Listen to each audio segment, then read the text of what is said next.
अस्सलाम वालेकुम नाज़रीन, आप देख रहे हैं नया पाकिस्तान और मैं हूं शहजाद इकबाल। इमरान खान की गिरफ्तारी के बाद हुकूमत को शायद ये उम्मीद थी कि इमरान खान की कानूनी मुश्किलात में इजाफा होगा, लेकिन ऐसा हुआ नहीं है क्योंकि इमरान खान को सुप्रीम कोर्ट और इस्लामाबाद हाई कोर्ट से रिलीफ मिल गया है। बल्कि ये रिलीफ भी मिला है कि अगले चंद दिन तक इमरान खान के खिलाफ कोई नया मुकदमा कायम नहीं किया जा सकेगा।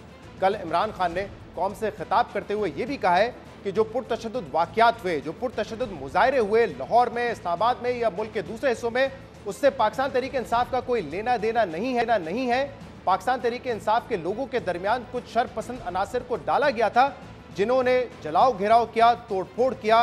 इमरान खान ने यह भी कहा कि उनकी जमात एक पुरअमन जमात है। लेकिन अब से कुछ देर पहले हुकूमत की तरफ से प्रेस कॉन्फ्रेंस की गई और राना सनाउल्लाह और जेब साहिबा ने यह बताया कि लोगों को बाकायदा टारगेट करके टारगेट सौंपे गए थे कि उन्होंने कहां कहां जलाओ घेराव करना है। मुल्क भर में मंसूबा बंदी करके ये सारी कार्रवाई की गई थी। उनकी तरफ से ये भी कहा गया है कि लोगों को बाकायदा शनाख्त किया जाएगा और उनको गिरफ्तार किया जाएगा। आज राना सनाउल्लाह ने यह भी कहा कि जो कुछ आपने किया है उसका जवाब तो यही होना चाहिए कि आपकी जमात को कल अदम करार दे देना चाहिए, लेकिन अभी ऐसा नहीं हो रहा है। इसके अलावा कल जो है पीर का दिन है और पीर के दिन मौलाना फजल रहमान ने सबरा पीडीएम की हैसियत से ये ऐलान किया था कि पीडीएम जो है वो सुप्रीम कोर्ट के बाहर जाके एहतजाज करेगी, जिस पर राना सनाउल्लाह ने ये कहा है कि हम एक्सपेक्ट कर रहे थे कि बड़ी तादाद में लोग सुप्रीम कोर्ट के बाहर आएंगे क्योंकि चीफ जस्टिस के रवैये पे लोगों में गम और गुस्सा है, जिसकी वजह से वो एक्सपेक्ट कर रहे हैं कि अगर रेड जोन में ज़्यादा लोग आ गए तो हालात कंट्रोल से बाहर निकल सकते हैं। इसलिए राना सनाउल्लाह ने बताया कि वज़ीर आज़म से उन्होंने रिक्वेस्ट की थी और वज़ीर आज़म ने मौलाना फजल रहमान से ये दरख्वास्त की है कि अपना जो धरना है, अपना जो एहतजाज है, वो आप रेड जोन से बाहर लेके जाएं ताकि सिचुएशन अंडर कंट्रोल रहे। और मौलाना फजल रहमान ने ये यकीन दहानी करवाई है कि वो अपनी जमात से बात करेंगे और इसके बाद जवाब देंगे। इस हवाले से क्या कहा है राना सनाउल्लाह ने, सुनिए। DGISPR जो है वो जो उन्होंने प्रेस कॉन्फ्रेंस की या उन्होंने अपने अदारे के मौक़िफ़ को इस जो है वो दहशत गर्दी की कार्रवाइयों के मुकाबले में बयान किया, तो फरमा रहे थे कि जी उन्होंने तो जी बहुत ज़्यादा बात कर दी है, उन्हें तो अब जो है वो सियासी जमात जो है वो बना लेनी चाहिए। तो आपको भी फिर जो है वो अब एक कलअदम जमात बना लेनी चाहिए। वैसे तो आपने जो कुछ कर दिया है उसके बाद आपका हल तो यही है कि इस जमात को जो है वो कलअदम करार दिया जाए, लेकिन बहरहाल ये एक लीगल प्रोसेस है, इसमें आगे जाके जो है वो इन चीज़ों का जो है वो ये चीज़ें जो है वो सामने आएंगी। इस हवाले से भी बात करेंगे। सुप्रीम कोर्ट के बाहर जो एहतजाज का प्लान है हुकूमती जमातों का, उस पर भी बात करेंगे, जिसके लिए हमें ज्वाइन किया है नून लीग के रहनुमा अताउल्लाह तारर साहब ने। अताउल्लाह तारर साहब, बहुत बहुत शुक्रिया वक्त देने के लिए। अताउल्लाह तारर साहब, सबसे पहले तो ज़रा सुप्रीम कोर्ट के बाहर जो एहतजाज का प्लान था, सबरा पीडीएम ने कहा था हम एहतजाज करेंगे। आज राना सनाउल्लाह साहब ने भी कहा कि चीफ जस्टिस के रवैये पे अवाम में बहुत गम और गुस्सा है और इसीलिए हम एक्सपेक्ट करें कि बड़ी तादाद में लोग आ जाएंगे, लेकिन हमने उनसे दरख्वास्त की है कि रेड जोन में अपना एहतजाज ना करें, रेड जोन से बाहर करें ताकि चीज़ें कंट्रोल में रहें। तो क्या ये एक्सपेक्ट किया जाए कि मौलाना फजल रहमान साहब मान जाएंगे ये बात और एहतजाज जो है फिर वो नहीं होगा रेड जोन में? बहुत शुक्रिया शहजाद साहब। देखिए, प्राइम मिनिस्टर की हिदायत पे वज़ीर दाखिला और वज़ीर ख़जाना ने मुअद्दबाना एक गुजारिश की है मौलाना फजल रहमान साहब को कि रेड जोन के बिल्कुल बाहर ये एहतजाज मुमकिन है और वहाँ पे कर लेना चाहिए, इसमें कोई हर्ज नहीं है। और रेड जोन की हमेशा से एक सैंक्टिटी रही है, उसको बरकरार रखने की ज़रूरत है। तो इस पर अभी मशावरत का अमल जारी है, कंसल्टेशन चल रही है और आज रात 10 बजे दोबारा एक दौर होने की तवक्को है। तो उसके बाद फिर मौलाना जो है बतौर सरबराह पीडीएम अपने फाइनल फैसले से हमें आगाह कर देंगे। मगर हमने हमारी पार्टी ने उनको गुजारिश ज़रूर की है कि एहतजाज जो है वो रेड जोन के बाहर होना चाहिए। जो भी इसका नतीजा निकलेगा वो 10 बजे इंशाल्लाह आवाम के सामने होगा। बहरहाल वो रेड जोन के अंदर हो बाहर हो, भरपूर एक शिरकत की जो है वो तवक्को की जा रही है और जो लोगों में गम और गुस्सा पाया जाता है वो निकलने को भरपूर तरीके से तैयार हैं और सुप्रीम कोर्ट के फैसलों के खिलाफ कह रही है कि हमें खदशा है कि सिचुएशन आउट ऑफ कंट्रोल हो सकती है, लोगों में बड़ा गुस्सा है, लोग बड़ी तादाद में आएंगे। तो अगर फजल रहमान साहब बात नहीं मानते और कहते हैं कि नहीं मैं रेड जोन में ही करूंगा, तो फिर हुकूमत का क्या रद्द-ए-अमल होगा? हुकूमत क्या दफा 144 लगा देगी, रेड जोन में एंट्री पे पाबंदी लगा देगी या फजल रहमान साहब को आने देंगे? नहीं, देखें, फजल रहमान साहब हमारे इत्तेहादी भी हैं, पीडीएम के सरबराह भी हैं, फिर जो हुक्म करेंगे उसको हम बजा लाएंगे। बात यह है कि उनकी जमात एक बड़ी मुनज़्ज़म जमात है उनके अंसारुल इस्लाम जो हैं वो हमेशा ये इंश्योर करते हैं कहीं कोई पत्ता तक ना टूटे, और वो बड़े डिसिप्लिन के पाबंद लोग हैं। तो मुझे नहीं लगता कि कोई अगर रेड जोन के अंदर भी हो तो कोई सिचुएशन आउट ऑफ कंट्रोल होगी। मगर हाँ, हिफ्ज़ मा तकद्दम कोई शरारती अनासर शामिल ज़रूर हो सकते हैं, उसके पेश नज़र ये दरख्वास्त की गई थी। बहरहाल जो नहीं, तो बेसिकली आप ये कह रहे हैं अगर फजल रहमान साहब मना कर देंगे और वो कहेंगे रेड जोन में करना है तो फिर उनकी बात मानी जाएगी? जी बिल्कुल मानी जाएगी। उनसे दरख्वास्त की है, अगर वो इस पे मुत्तफिक ना हुए तो फिर जिस तरह वो फरमाएंगे उसी तरह इस मामले को आगे लेकर चला लेकिन असूल तो सबके लिए एक होने चाहिए, सिक्योरिटी कंसर्न्स तो सबके लिए एक होने चाहिए। अभी पिछले हफ्ते आपसी बात हो रही थी कि आपने 144 लगाया हुआ था इस्लामाबाद में और पाकिस्तान तहरीक इंसाफ को May 1 को रैली निकालनी थी, आपने इजाजत नहीं दी, तो अब असूल बदल लेंगे? यहाँ पे इदारों की sanctity, security concerns, red zone के वो सारे खत्म हो जाएंगे? नहीं, देखिए ना, अब जो मिलिटेंट विंग है पीटीआई का, जिसमें जो दहशतगर्द आइडेंटिफाई हुए थे जमान पार्क के बाहर, और अब वो साबित हो गया कि उन्होंने सेंसिटिव इंस्टॉलेशन पे जो हमले किए हैं एक बाकायदा मुनज़्ज़म तरीके से और एक सोचे समझे मंसूबे के तहत, तो वो तो इंटेलिजेंस रिपोर्ट्स बिल्कुल दुरुस्त साबित हुई कि इनका तोड़ फोड़ का, जलाओ घेराव का और लोगों को बाकायदा इस पे ज़दोकोब करने का ये पूरा एक प्रोग्राम था, जिसको अमली जामा इमरान खान साहब की गिरफ्तारी पर पहनाया गया। तो हमारे तो जलसे हमेशा पुरअमन रहे हैं।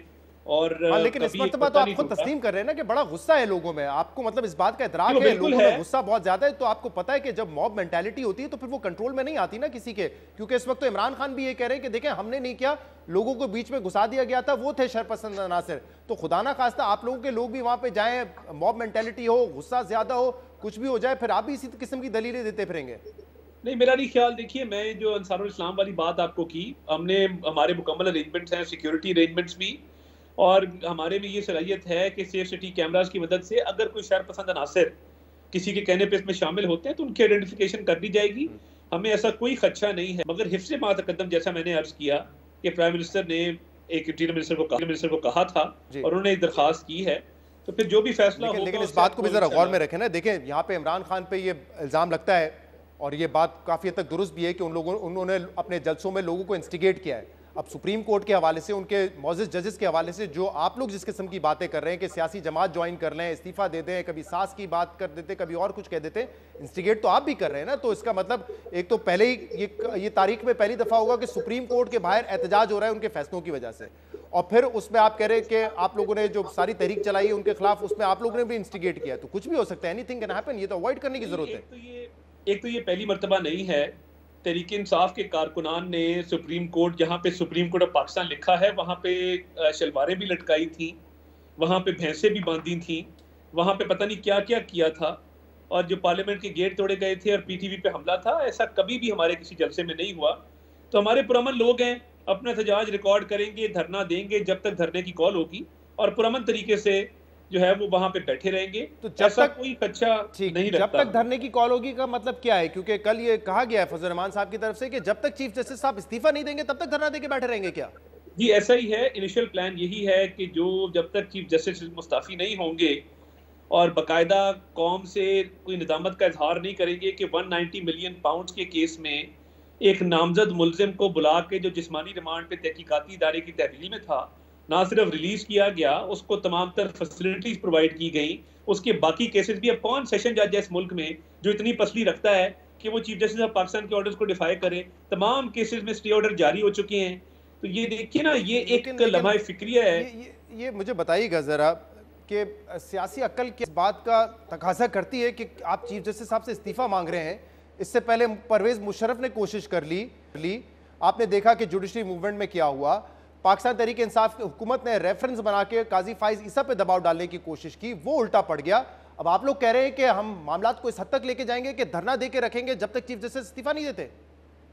पीडीएम के सरबराह का बिल्कुल ऐलान है, और देखिए मैं बड़ा क्लियर हूं इस मामले पे। नहीं, आप लोग सपोर्ट करें ना, सारा बोझ उनके कांधों पे ना डालें। पीपल्स पार्टी शामिल हो रही है। ये मुश्तरका जद्दोजहद है, और चीफ जस्टिस साहब ने जो 63A की गलत तशरीह करके तहरीक इंसाफ की पंजाब में हुकूमत कायम करवाई, फिर वो असेंबली टूटी, उसके बाद पंजाब में इलेक्शन का ऑर्डर जारी किया। ये चीफ जस्टिस KPK में इलेक्शन इनको याद नहीं आता, इनको खैबर पख्तूनख्वा के इलेक्शन की कोई फिक्र नहीं है। और जिस तरीके से तहरीक इंसाफ की सपोर्ट 3 जजेस की तरफ से की गई है, इसकी तारीख में मिसाल नहीं मिलती। इसकी भी मिसाल कोई नहीं है कि एक मुलजिम जो एक तहकीकाती इदारे की तहवील में उसको बुला के कहा जाए गुड टू सी यू, आपको देख के अच्छा लगा। मतलब ये फिर हर रेपिस्ट को, हर डकैत को, हर मर्डरर को, हर किडनैप करने वाले को बुला के कह दे गुड टू सी यू, घर जाओ, ऐश करो, याशी करो। सही, ऐसे मुल्क की तारीख में कभी नहीं हुआ। तो फिर इसका फिर तरीका ये होना चाहिए कि दबाव डालने के लिए आप लोग एहतजाज करें, धरना दे दें कि या तो चीफ जस्टिस साहब अपना रवैया बदलें, अपने फैसले बदलें, या इस्तीफा दे दें। फिर देखें ये कानूनी अमल है आपके ख्याल में?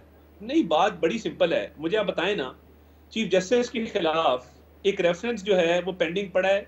चीफ जस्टिस के खिलाफ रेफरेंस की फिक्सेशन का तरीकेकार ही कोई नहीं है। एक किसी वकील ने चीफ जस्टिस के खिलाफ एक रेफरेंस दायर किया है।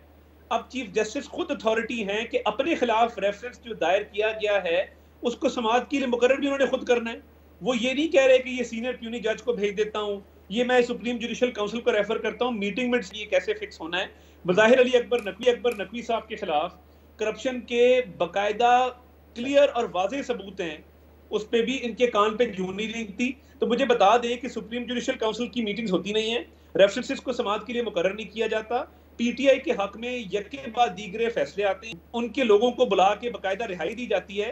तो इसके बाद हम एहतजाज ना करें तो फिर क्या करें? या तो फिर हम चीफ जस्टिस साहब को कह दें कि वो टेक ओवर कर लें गवर्नमेंट को और आके एग्जेक्टिव के मामला भी चला लें, लेजिस्लेचर के भी चला लें और एक जुडिशल कू डिक्लेयर कर दें इस मुल्क के अंदर। इसके अलावा तब कुछ नहीं बचा इस मुल्क में। सही है। और इसके अलावा कल इमरान खान ने तो बड़ा वाज़ेह कहा, उन्होंने कहा कि ये जो जलाओ घेराव था उसमें हमारे लोग मुलविस नहीं थे, लोगों को बीच में डाला गया था शरपसंदी करने के लिए। पूरा सोशल मीडिया, ये लोग आइडेंटिफाइबल हैं, ऐसा नहीं है कि इनकी शनाख्त नहीं हो सकती। इनके लोग बाकायदा लोगों की जहन साजी कर रहे थे कि कोर कमांडर हाउस पे अटैक करना है, जीएचक्यू पे अटैक करना है, उनकी चुकी है। वो इनके पक्के ठक्के वो लोग हैं जो ज़मान पार बार ड्यूटियों पे होते हैं, कुछ ऐसे लोग हैं जो सोशल मीडिया इन्फ्लुएंसर्स हैं, कुछ ऐसे लोग हैं जो इनके जमात के बाकायदा रुकन हैं। तार साहब, इसमें अहम बात यह है कि देखें, जिन लोगों ने कानून तोड़ा उनको सजा मिलनी चाहिए, आइडेंटिफाई करें, पकड़ें। लेकिन इन तरह के वाकयात में होता ही है, और जो हुआ भी है 25 मई को भी हुआ कि 25 मई से पहले ही आप लोगों ने क्रैकडाउन शुरू कर दिया। उस वक्त आपकी हुकूमत थी, लोगों के घरों में जाके खवातीन की बेहुरमती की गई। अभी भी हमने देखा है, उस्मान डार की एक मिसाल मैं सिर्फ दे रहा हूं, वैसे तो काफी वाकयात है कि उनकी वालदा वहां पे थी, घर को तोड़फोड़ किया गया, वहां आप लोग किसी को पकड़ने नहीं गए थे, वो लग रहा है उनके घर से। ख्वाजा आसिफ साहब ने भी कहा है कि उसकी मजम्मत की और कहा है कि माफी मांगने के लिए तैयार हूं। तो जो मुजरिम है उनको पकड़ें, ये ना करें कि आप तमाम पूरी क्यादत को एमपीओ के अंदर डाल दें, जिसका ताल्लुक हो या ना हो। इस तरह तो फिर आप ये जाहिर करेंगे कि सियासी इंतकाम ले रहे हैं और कार्रवाई जो है वो मेरिट पे नहीं हो रही है। शिराज साहब, आई अश्योर यू कि किसी बेगुनाह को सजा नहीं होगी, किसी बेगुनाह के खिलाफ एक्शन नहीं होगा और कोई मुजरिम बचेगा नहीं। देखिए होता क्या है, जब पुलिस किसी के घर पे रेड करती है, हमने भुगता है ना, हमने इससे बदतरीन मजालिम भुगते हैं, हमने इससे ज्यादा सियासी जो है वो इंतकाम का निशाना बनने। ये तो फिर भी इन्होंने जलाओ घेराव किया है, कत्लो गारत की है, तब जाके इनके घरों पे रेड हो रहे हैं। तो घर पे जब आप भाग जाएंगे और अहले खाना को छोड़ जाएंगे, अब पुलिस को क्या पता कि आप घर पे नहीं है उस वक्त।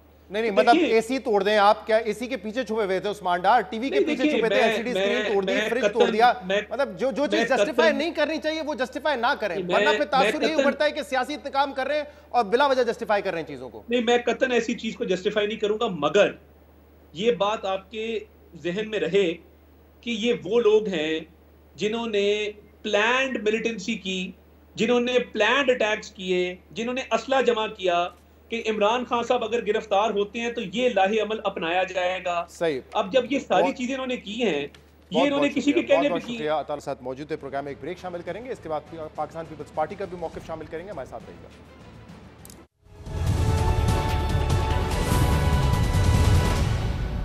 Welcome back. पीडीएम और इत्तेहादी जमातें कल सुप्रीम कोर्ट के बाहर एहतजाज करने जा रही हैं। इस पर पाकिस्तान पीपल्स पार्टी का मौक़िफ़ हासिल करेंगे, जिसके लिए हमें ज्वाइन किया है सीनियर पीपल्स पार्टी के रहनुमा कमर ज़मान कायरा साहब ने। कायरा साहब, बहुत बहुत शुक्रिया वक्त देने के लिए।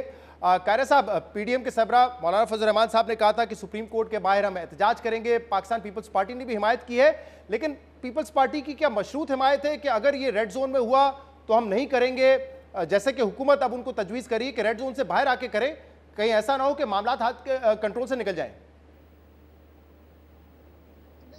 जो जगह तजवीज़ की जा रही है डी ग्राउंड, वो भी रेड जोन ही है और ये साहब तजवीज़ है हुकूमत की, क्योंकि बड़ी तादाद में जब सियासी कारकुन इकट्ठे हो जाते हैं तो फिर किसी भी नाखुशगवार वाक़े से और गमो गुस्से से बचने का एक अच्छा तरीका है और ये साहब मशवरा है।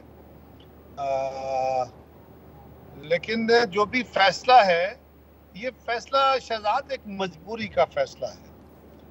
अदालत के खिलाफ एहतजाज कभी भी चॉइस नहीं होना चाहिए, कभी भी।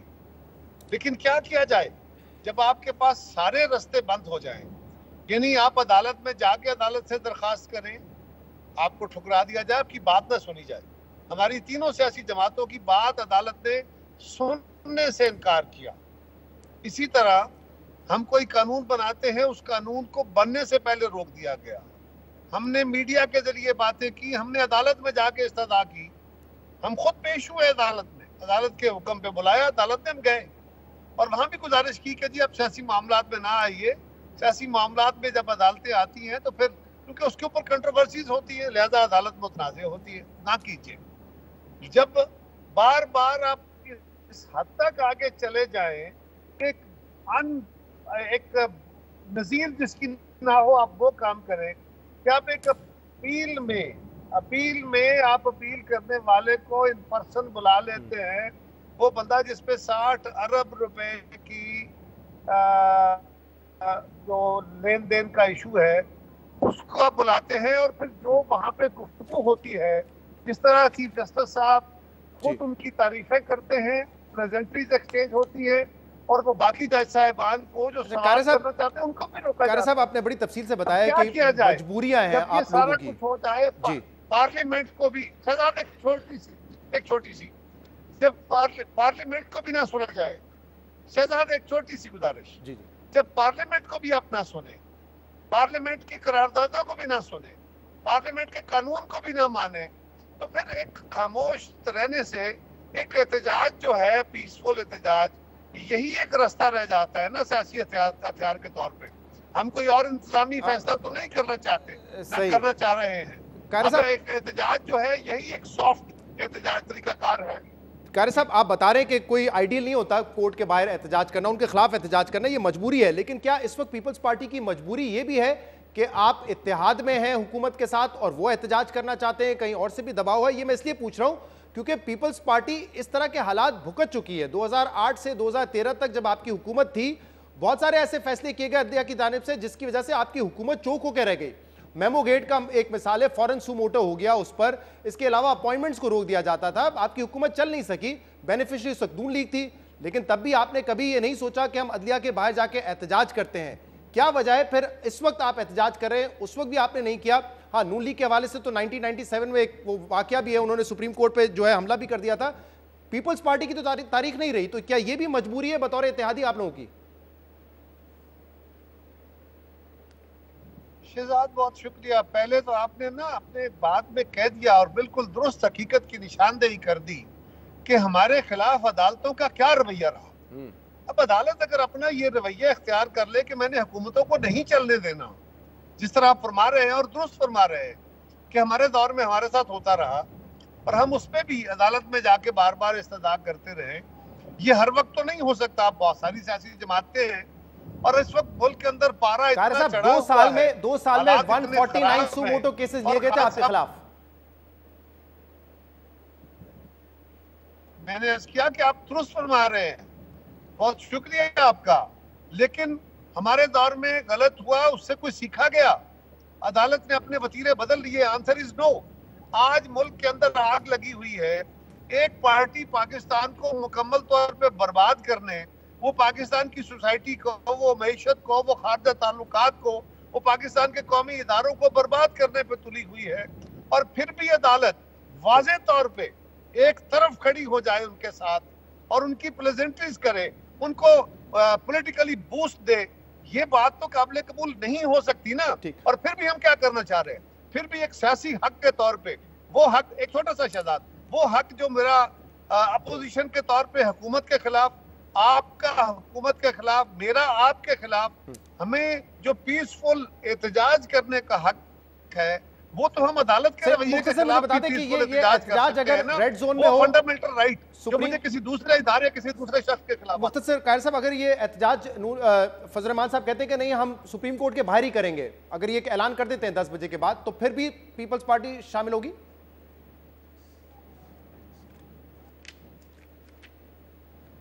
देखिए, पीपल्स पार्टी ने जो फैसला हुआ है, हम हुकूमत के उस फैसले के साथ हैं। अर्ज यह है कि रेड जोन में, क्योंकि जहां हमने कहाँ करना है एहतजाज तो करना है सुप्रीम कोर्ट के चीफ जस्टिस के रवैये के खिलाफ। और चीफ जस्टिस साहब को इस वक्त देखिए ना, मुझे बहुत एहतराम है, ईमानदारी की बात है, मैं शहजाद बड़े दुख से ये बातें कर रहा हूँ। सवाल ये है कि चीफ जस्टिस साहब के हक में एक जमात रैलियां निकालती है, खान साहब उनके हक में रैलियां निकालते हैं। चीफ जस्टिस साहब को चाहिए था उनको मना कर दे कि मेरा नाम इस्तेमाल ना करो। ठीक है, रजिस्ट्रार अहम नुकता है। बहुत बहुत शुक्रिया, बहुत बहुत शुक्रिया। कमर ज़मान कारी साहब हमारे साथ मौजूद थे। एक ब्रेक शामिल करेंगे, इसके बाद जो पूरी इस वक्त सिचुएशन है वो आपके सामने रखेंगे। Stay with us.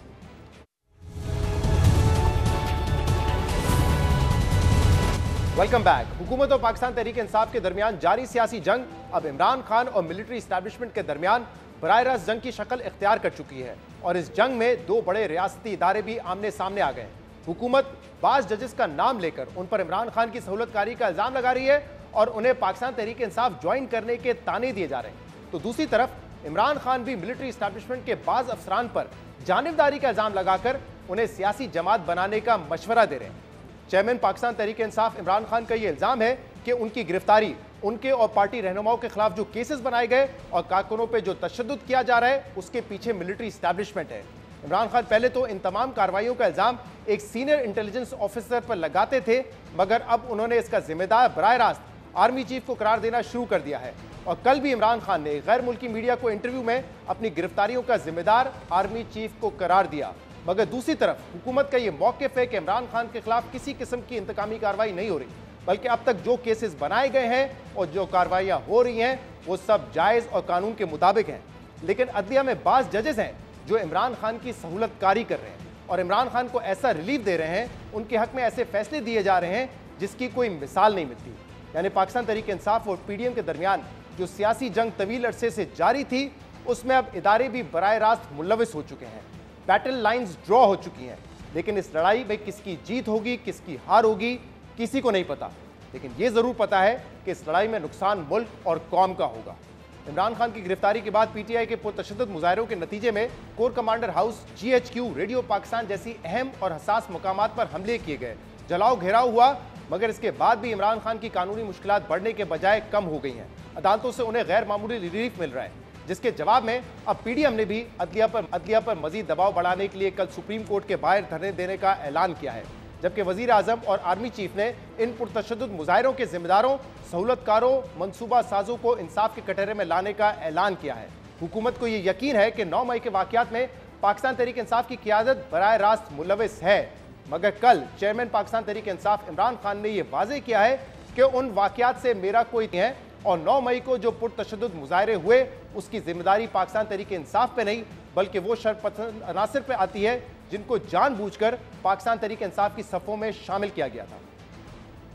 जो कौम निकली है, मैं उन शरपसंद की नहीं बात कर रहा जो मेरे ख्याल में जान के अंदर डाले गए हैं, और इंशाल्लाह ये होगी जब भी तहकीकात तो ये सामने आ जाएगा, क्योंकि ये सब जो मैं जानता हूँ निकले हकीकी आज़ादी के लिए। मैं शरपसंद को नहीं जानता, मैं बिल्कुल नहीं समझता कि जिन्होंने, और फिर से मैं कहता हूँ तहकीकात करवानी चाहिए कि कैसे वहाँ से उधर से लिबर्टी चौक से सारा रास्ता गए हैं कोर कमांडर के घर, क्यों नहीं किसी ने रोका उनको? और थोड़े से लोग थे, मुझे जो बताया इतने लोग भी नहीं थे। कोई प्लान था, इन्वेस्टिगेशन होनी चाहिए। मैं नहीं भी कह सकता, मुझे खदशा है क्योंकि हमने पहले कभी नहीं किया। इमरान खान चीफ जस्टिस से आज़ाद तहकीकात का मुतालबा भी कर रहे थे और कल गैर मुल्की मीडिया से गुफ्तगू में इमरान खान ने इन वाक़यात की मजम्मत भी की है। लेकिन अहम बात यह कि इमरान खान कह रहे हैं कि इन वाक़यात में पाकिस्तान तहरीक इंसाफ के लोग मुलविस नहीं थे, जबकि इस बात के सबूत मौजूद हैं कि पाकिस्तान तहरीक इंसाफ के रहनुमा लाहौर में कोर कमांडर हाउस जाने पर मुजाहिरीन की क़ियादत कर रहे थे या उन्हें वहाँ पहुँचने के अहकाम दे रहे थे। इसलिए अब इमरान खान ये कैसे साबित करेंगे कि पाकिस्तान तहरीक इंसाफ ने मुजाहरे तो इन मकामात पर करने का फैसला किया था, लेकिन हमलावर कोई और लोग थे। इमरान खान ने कल ही इसी खिताब में ISPR के सख्त प्रेस रिलीज का जवाब भी दिया। इमरान खान ने DG ISPR पर तनकीद करते हुए कहा कि आपको अपनी सियासी जमात बना लेनी चाहिए। आप मुझ पर दोगला होने का इल्ज़ाम लगा रहे हैं, जबकि अफगान जंग और उसामा बिन लादेन की हलाकत के बाद अमरीका पाक फौज पर दोगला होने का जब इल्ज़ाम लगा रही थी तो सिर्फ मैं था जो उस वक्त पाक फौज का दिफा कर रहा था। इमरान खान ने कल ये दावा भी किया है कि उनकी पार्टी ने कभी दहशतगर्दी या जलाओ घेराव की सियासत का अमल नहीं किया है। पाकिस्तान तहरीक इंसाफ एक पुरअमन जमात है लेकिन पाकिस्तान तहरीक इंसाफ को इंतकामी कार्रवाइयों का सामना है। यहाँ अहम बात यह है कि इमरान खान का ये गिला दुरुस्त है कि पाकिस्तान तहरीक इंसाफ को नाजायज़ कार्रवाइयों का सामना है। उनके घरों पर छापे मारे जा रहे हैं, मुकदमा दर्ज किए जा रहे हैं जो कि गैर कानूनी है और ऐसा नहीं होना चाहिए। मगर इमरान खान का ये कहना बिल्कुल दुरुस्त नहीं है कि पाकिस्तान तहरीक इंसाफ ने कभी जलाओ घिराव की सियासत नहीं की है या पाकिस्तान तहरीक इंसाफ मुकम्मल तौर पर पुरअमन जमात है। 2014 में पाकिस्तान तहरीक इंसाफ ने अहम रियासती इदारों पर हमला किया। पाकिस्तान तहरीक इंसाफ के मुश्तइल मुजाहिरीन ने PTU पर हमला किया था। कई पुलिस एहलकारों पर तशद्दुद किया गया था।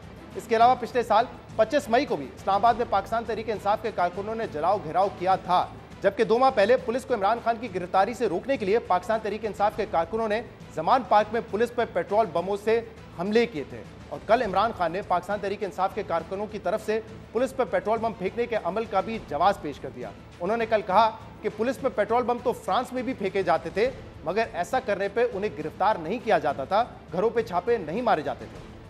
फ्रांस के अंदर आप देखें वहां पुलिस खड़ी होती है सामने, प्रोटेस्टर्स खड़े होकर पेट्रोल बम मारे होते हैं उनके ऊपर। कभी किसी ने गोली चलाई है वहां?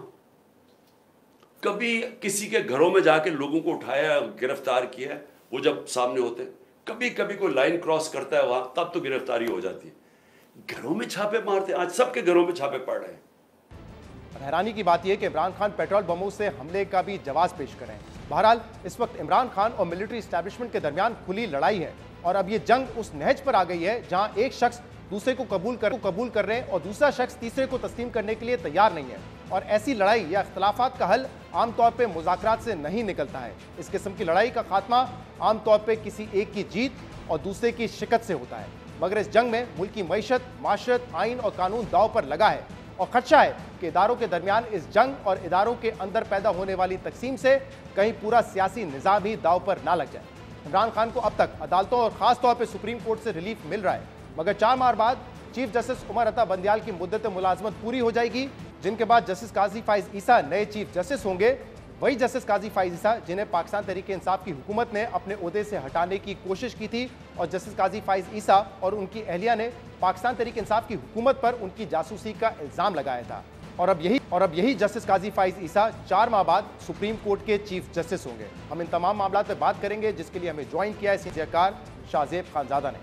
बहुत बहुत शुक्रिया वक्त देने के लिए। शाहजेब, ये एक सियासी लड़ाई थी और इस पर रियासत के 2 इदारे आमने सामने आ चुके हैं, बल्कि इदारों के कुछ शख्सियात के दरमियान भी ये लड़ाई लगती है।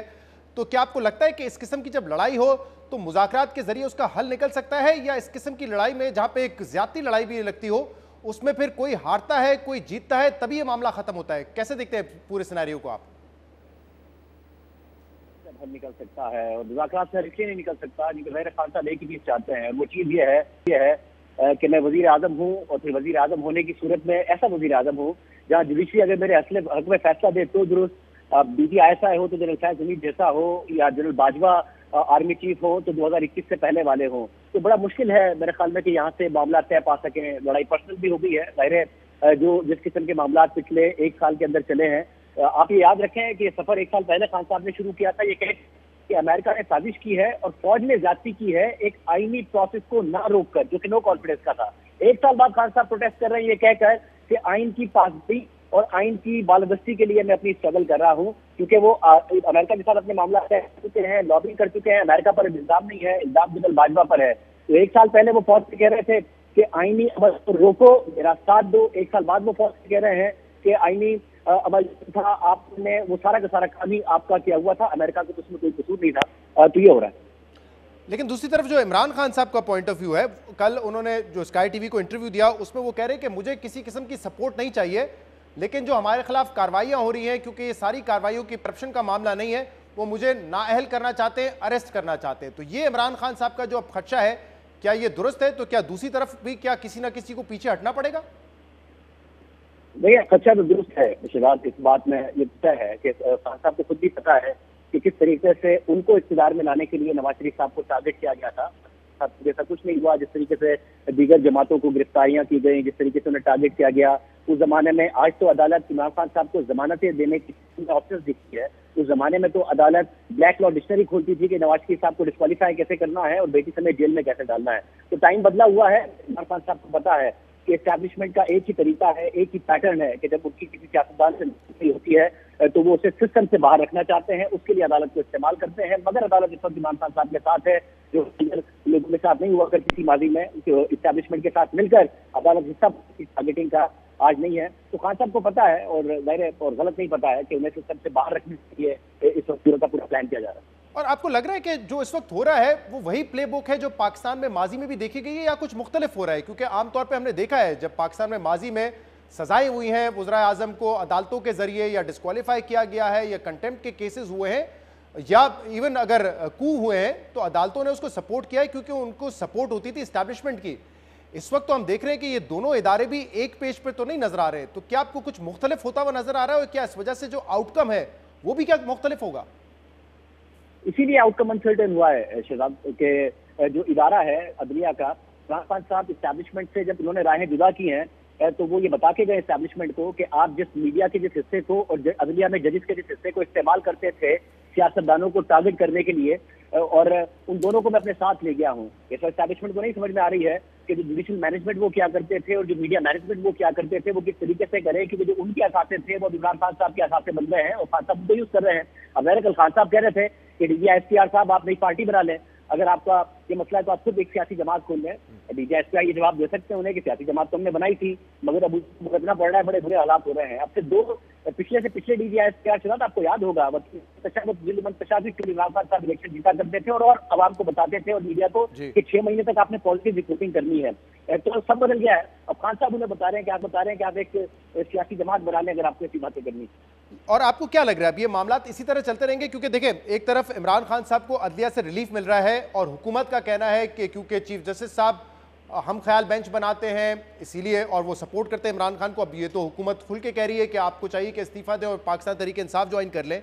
तो आपको लगता है ये सिनेरियो चलता रहेगा? और दूसरी तरफ मैं इसको कंप्लीट करता हूँ, इमरान खान साहब अब जैसे आपने खुद याद दिलाया DGISPR को कह रहे हैं कि आप सियासी जमात बना लें, क्योंकि 3 महीने बाद सितंबर में चीफ जस्टिस साहब तो तब्दील हो जाएंगे, उनकी मुद्दत पूरी हो जाएगी। काजी फाइज ईसा साहब आ जाएंगे जिनके खिलाफ हुकूमत ने रेफरेंस बनाया था, उनकी अहलिया ने कहा था कि हमारी जासूसी की गई है और उस तरीके से सारी सबूत इकट्ठा करने की कोशिश की गई है। तो क्या उस वक्त भी यही मामला रहेंगे या फिर डायनामिक्स इमरान खान के लिए बिल्कुल बदल जाएंगे?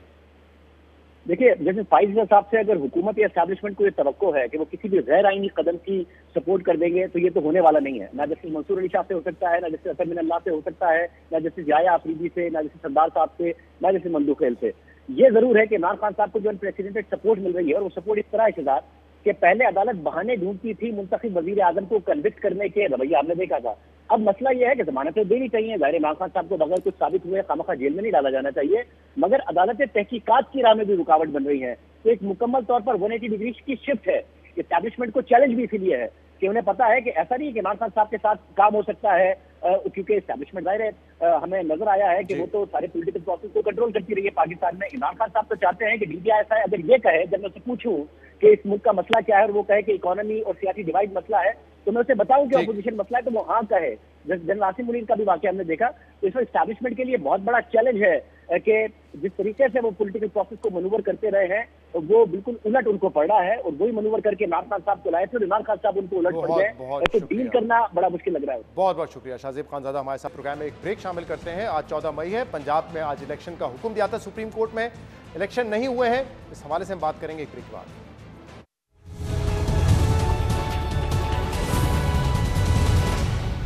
Welcome back. सुप्रीम कोर्ट ने 14 मई को पंजाब में इलेक्शन करवाने का हुक्म दिया था, लेकिन आज 14 मई है और आज इलेक्शन नहीं हो सके। अब इस बात का इंहिसार सुप्रीम कोर्ट पर है कि वो इलेक्शन ना करवाने पर तौहीन अदालत की कार्रवाई करती है या केस को मजीद सुनती है। लेकिन पंजाब और खैबर पख्तूनख्वा में इंतखाबात के हवाले से जहां हुकूमत और तहरीक इंसाफ में तकसीम है, वहीं सहाफ़ी और तज्ज़ियाकार भी इस मामले पर तकसीम है। हुकूमत और कुछ तज्ज़ियाकार समझते हैं कि पंजाब और खैबर पख्तूनख्वा में इलेक्शन अगर पहले हो गए तो ये कौमी असम्बली और 2 बाकी सूबाई असम्बलियों के इंतखाबात पर असरअंदाज होंगे और ये हमेशा के लिए एक बड़ा मसला बन जाएगा। ये भी कहा जाता है कि सुप्रीम कोर्ट का असल फैसला 4-3 का है, इसलिए 3-2 के फैसले पर अमल दरामद नहीं किया जा सकता। जबकि ये तौजीह भी दी जाती है कि जब असम्बलियाँ तोड़ने की नीयत ही गलत थी तो फिर इलेक्शन क्यों करवाए जाएं, और इलेक्शन ना करवाने का एक जवाब पैसों और सिक्योरिटी की अदम फरामी भी दिया जाता है। जबकि दूसरी तरफ तहरीक इंसाफ और कुछ तज्ज़ियाकार समझते हैं किसी सूरत भी इलेक्शन 90 दिन से आगे नहीं जा सकते और इस वक्त मुल्क को जो मसाइल हैं उनका हल फौरी इलेक्शन ही है। और हुकूमत इलेक्शन में इसलिए ताख़ीर कर रही है ताकि इमरान खान को गिरफ्तार और नाअहल किया जा सके। इलेक्शन एक साथ हों या अलग अलग हों, इस पर तो तज्जियाकारों की राय तकसीम है, लेकिन इस बात पर सब मुत्तफिक हैं कि आइन 90 दिन में इलेक्शन के इनेकाद का कहता है। लेकिन इसके अलावा एक और बात है जिस पर तकरीबन तमाम तज्जियाकार मुत्तफिक हैं, और वो ये कि हुकूमत और बिलखसूस नून लीग इलेक्शन नहीं करवाना चाहती, क्योंकि नून लीग को मालूम है कि तहरीक इंसाफ की मकबूलियत उनसे ज़्यादा है और तहरीक इंसाफ इलेक्शन जीत जाएगी। देखिए कि 20 तज्जियाकार, जिनमें से अक्सरियत तहरीक इंसाफ की सियासत और पॉलिसियों के नाक़िद, इस हवाले से क्या राय रखते हैं। जितनी पॉपुलैरिटी इस वक्त उनकी है, दूसरे तो उनके मुखालिफ तो रेत की दीवार लग रहे हैं। इलेक्शन की तरफ चले गए तो फिर ज़ाहिर है इक़्तिदार उनकी झोली में होगा, उनको रोकना मुश्किल होगा।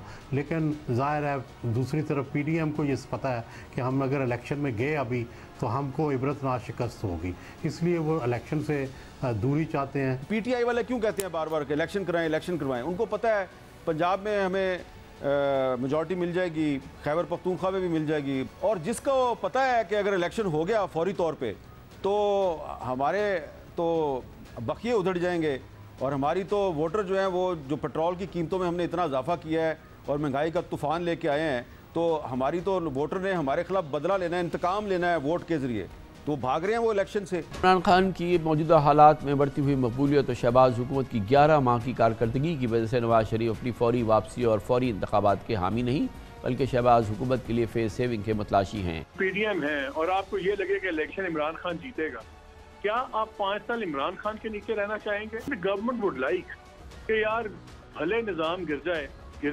आई डोंट थिंक वो अक्टूबर में भी इलेक्शन में चाहते हैं। लड़ने का कोई मसला नहीं है, ये तो वफाकी हुकूमत के बहाने हैं। तहरीक इंसाफ चाहती है कि अक्टूबर से बहुत पहले इसकी डेट हो, क्योंकि उन्हें नजर आता है कि वो इंतखाबात जीत सकते हैं। नून लीग को खतरा नजर आता है कि वो इंतखाबात हार जाएंगे। जब हार जाएंगे तो फिर एक जमात के पास उसको लगता है कि सब कुछ लूज करने को ही है, जिसमें उनका पंजाब को जाएगा ही, मगर वफाक से भी हुकूमत जाएगी। नून लीग इलेक्शन नहीं चाह रही है तो उसकी वजह यही है कि उन्हें नजर आ रहा है कि पंजाब में तहरीक इंसाफ उनसे ज्यादा पॉपुलर। इस PDM पिछले चंद दिनों के बयान देखें, वो इलेक्शन से भाग रही है, क्योंकि वो इस वक्त उनको ये लगता है कि वो इलेक्शन में इमरान खान साहब की मकबूलियत का मुकाबला नहीं कर सकते। हकीकत ये है पंजाब के अंदर मुस्लिम लीग नून का बहुत बुरा हाल है, बहुत ज्यादा बुरा हाल है। मैं इसमें 200% कन्विंस्ड हूँ कि ये जो भी मूव इस वक्त हो रही है, that has more to do के इलेक्शन हम किसी तरह डिले करते हैं और हमारा डैमेज कंट्रोल जो है वो ज्यादा से ज्यादा डैमेज कंट्रोल कर सके। क्योंकि अगर आज इलेक्शन मुनक्किद होते हैं, ये मैं बिल्कुल चैलेंज कर रहा हूँ ऑन एयर, आज अगर पंजाब में नवाज शरीफ साहब हो या ना हो, मैं दोनों सूरतों में कह रहा हूँ, आज अगर इलेक्शन मुनक्किद होते हैं तो मुस्लिम लीग नून के मतलब फटे फाड़ दिए जाएंगे। ये हाल होगा पंजाब के अंदर। महंगाई इतनी सख्त है और IMF की कंडीशंस जो है पूरी नहीं हो रही, ऊपर से ये फ्लड्स आ गए हैं। इन हालात में इलेक्शन कैसे करवाएंगे? शहबाज शरीफ साहब तो इलेक्शन नहीं जीत सकते जिन हालात में वो इस वक्त है, और जो पॉपुलर सपोर्ट है इमरान खान को, उसका क्या किया जाए? और उसको तो रोका नहीं अभी जा सकता, तो क्या किया जाए? और ना ही अब वो उसको सिर्फ रिगिंग शिगिंग हो सकती। कितनी वैसे अफसोस की बात है लीना कि जो सियासी जमात ये कहती थी और नारा लगाती थी कि वोट को इज्जत दो, वही जो जमात है वो वोट को इज्जत क्या, वो वोट कराना ही नहीं चाहती। एक तरफ मुस्लिम लीग नून हमें बार बार ये कहती है कि हम इलेक्शन से भाग नहीं रहे, लेकिन उनके कहने से अब कुछ नहीं होता, क्योंकि आवाम को अब नजर आ रहा है कि वो इलेक्शन से भाग रहे हैं। PDM वालों, तुम्हारी दास्तान भी ना होगी दास्तानों में। ये समझ आती है कि क्यों भाग रहे हो इलेक्शन से। आपकी अवाम दुश्मन पॉलिसीज की वजह से इस वक्त इमरान खान पॉपुलर लीडर है। ये तबाही जो है, इसके हिसाब से तो आप कहेंगे कि 5 साल आपके लिए कम है। ये तो आप चाहेंगे कि जिस तरह पंजाब का इलेक्शन नहीं करवा रहे और आपने कानून और दस्तूर की धज्जियां उड़ाई हुई हैं। हुकूमत ने जो राय करार इख्तियार की इलेक्शन करवाने से, उसकी बड़ी बुनियादी वजह यह है कि इमरान खान साहब इस वक्त मकबूल लीडर है, और अगर इंतखाबात आज के दिन होते हैं तो यकीनी तौर पर वो मेजॉरिटी लेंगे और हुकूमत फॉर्म कर लेंगे। इमरान खान ने आर्मी चीफ को मीर जाफर और मीर सादक कहना शुरू कर दिया, वो बहुत पॉपुलर हुए। PDM दूसरी तरफ बड़ी मुश्किल में है। PDM ने यह वादा किया था कि इमरान ने इकॉनमी डुबो दी है, हम आएंगे तो इकॉनमी को संभालेंगे। तो जो मुश्किल इकदाम लेने थे वो बड़ी पेनफुल एडजस्टमेंट है, वो अनपॉपुलर स्टेप्स होते हैं ना, वो वोट की तरफ जाने पर आमादा नहीं है, उन्हें मार पीटेगी अगर वो वोट की तरफ जाएंगे। आम देहाती का, किसान का जो मैंने व्यू सुने हैं, मुझे नहीं लगता कि इलेक्शन जो करवाते हैं तो खान साहब थम्स डाउन ये उसको मैनेज करें। ये धांधली कितनी करवा सकते? 10,000, 20,000, 30,000 कर, इससे ज्यादा तादाद में जो वहां पे मेरी रीडिंग थी कि लोग इस दफा मैसिवली इमरान खान साहब को वोट देना चाहिए। रीजनिंग क्या है? अच्छा रीजनिंग पूछी, मेन चीज जो उन्हें लगी है ना, मेन वो महंगाई है। नून लीग क्यों नहीं चाह रही है इंतखाबात इन दो सूबों में? हारेंगे इसलिए नहीं चाह रही। ये इनकम्बेंसी का बहुत वजन है जी, इसाक डार साहब का, शहबाज शरीफ साहब का, इनका डूइंग नथिंग फॉर 9 months, अब इसको भुगतेंगे। सीधी बात यह है कि शहबाज सरकार को मौशी नहीं इमरानी मसाइल दरपेश है। हुकूमत अभी अवाम का सामना करने की पोजीशन में नहीं है। सीधी बात यह है कि जब तक इमरान खान और उनकी पॉपुलैरिटी का कोई ठोस बंदोबस्त नहीं हो जाता तब तक इलेक्शन दूर। हुकूमत को अगर आप कहें खुदकशी कर लो या इलेक्शन करा लो, वो कहेंगे खुदकशी कर लेना, इलेक्शन नहीं कराना। लंदन प्लान के मुताबिक नवाज शरीफ को मंजर से, इमरान खान साहब को मंजर से हटाना, नवाज शरीफ के केस खत्म करना, और ये बेशक इन्हें 2024 मार्च तक ले जाना पड़े। पीटीआई इस वक्त पॉपुलैरिटी उनकी है, हुकूमत है पीडीएम की, वो बिल्कुल भी इस मूड में नहीं है कि वो नेशनल असेंबली तहलील करे या सिंध की और बलूचिस्तान की असेंबली जो है वो तहलील हो और वो जनरल इलेक्शन में जाए। वो दे आर बाइंग टाइम, हमारे सामने है कि वो डर रहे हैं इस वक्त इलेक्शन में जाने। इस हुकूमत को गहरे गौर व फिक्र के बाद इल्म हुआ है कि इलेक्शन हुए तो उसे हारना पड़ेगा, क्योंकि हर सर्वे बता रहा है कि पंजाब में पीपल्स पार्टी ने तो क्या तीर चलाना है, मुस्लिम लीग नून के भी कई बुर्ज उलटने वाले हैं। हत्ता कि जिन हलकों को महफूज तस्वुर करते हुए मोहतरमा मरियम नवाज ने सूबाई असम्बली के लिए कागजात नामजदगी जमा कराए हैं, वहाँ भी मुस्लिम लीग नून का जीतना मुश्किल हो चुका है। लिहाजा इस गहरे गौर व फिक्र का एक ही नतीजा हो सकता था कि इलेक्शन होने ही न दिए जाए। पीटीएम इज बाइंग टाइम, ये तो they are not selling time. उनके लिए भी परेशानी है कि ये 2 सूबों के अंदर पीटीए की गवर्नमेंट होगी और चीफ मिनिस्टर होंगे, तो नेशनल इलेक्शन जो है चाहे उसके 5वां और भी हों जब भी हों, तो वो पीटीआई के चांसेस बहुत ज्यादा बढ़ जाते हैं। इस वक्त अगर पाकिस्तान में कोई भी मकबूल जमात है हकीकी मानों में, तो वो सिर्फ और सिर्फ तहरीक इंसाफ है। जब तक मियां नवाज शरीफ पाकिस्तान वापस नहीं आते और कम से कम 6 महीने जेल में नहीं रहते और जेल से इलेक्शन की कैंपेन नहीं करते, मुस्लिम लीग नून को इलेक्शन में कोई स्कोप नहीं है। नून लीग इलेक्शन क्यों नहीं करवाना चाहती, इस हवाले से आपने तज्जियाकार और सहाफ़ियों की राय देखी। आज के प्रोग्राम में इतना ही। शो से इजाज़त दीजिए। अल्लाह हाफ़िज़।